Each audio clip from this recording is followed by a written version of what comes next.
Wow, কি সুন্দর। তোমার ফোন দিয়ে কয়টা ছবি তুলে দাও।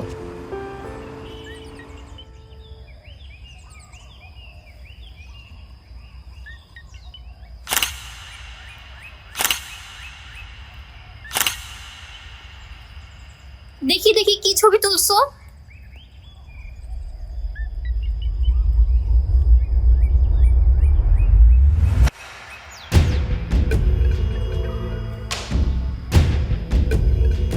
এই ছবিটা তোমার কাছে কেন? তার মানে তুমি সবকিছু করছো, তাই না? না মানে আমার ভুল হয়েছে। ছি। জেসিকা, আমি তোমাকে সত্যি অনেক ভালোবাসি।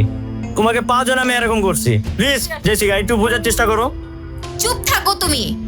তোমার জন্য আমি লিখনকে কত অপমান করছি, আমি নিজেকে কখনো ক্ষমা করতে পারবো না। জেসিকা প্লিজ একটু বোঝার চেষ্টা করো। জেসিকা